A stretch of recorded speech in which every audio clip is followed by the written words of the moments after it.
BRS అధినేత మాజీ CM KCR ఇవాళ తెలంగాణ బడ్జెట్ సమావేశాలకు హాజరు కానున్నారు. బీఆర్ఎస్ ఓటమి తర్వాత తొలిసారి ప్రతిపక్ష నేతగా శాసనసభలో అడుగుపెట్టనున్న నేపథ్యంలో కేసీఆర్ రాకపై ఆసక్తి నెలకొంది. కేసీఆర్ ఏం మాట్లాడతారు, రేవంత్ సర్కార్పై ఎలాంటి విమర్శలు చేస్తారు అన్న అంశంపై తెలంగాణ రాజకీయ వర్గాల్లో ఉత్కంఠ నెలకొంది.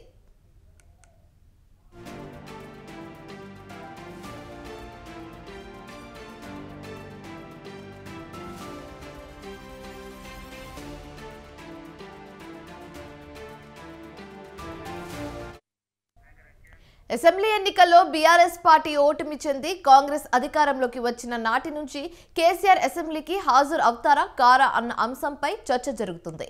ఓ దశలో కేసీఆర్ పార్లమెంట్ కు పోటీ చేస్తారని, ఎంపీగా విజయం సాధించిన తర్వాత ఎమ్మెల్యే పదవికి రాజీనామా చేస్తారన్న ప్రచారం సాగింది. అయితే ఆయన ఎంపీగా పోటీ చేయకపోవడంతో ఆ ప్రచారానికి బ్రేక్ పడింది.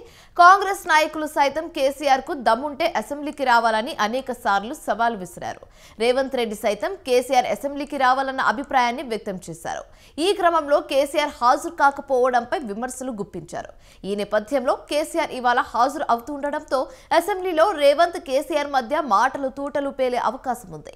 ఫోన్ ట్యాపింగ్ అంశం, విద్యుత్ కొనుగోళ్ల అంశాలపై సైతం కేసీఆర్ అసెంబ్లీ నుంచి క్లారిటీ ఇస్తారని బీఆర్ఎస్ వర్గాలు చెబుతున్నాయి. మరోపక్క కేసీఆర్ హాజరైతే శాసనసభ మరింత రసవంతరంగా సాగే అవకాశం ఉందన్న టాక్ వినిపిస్తుంది.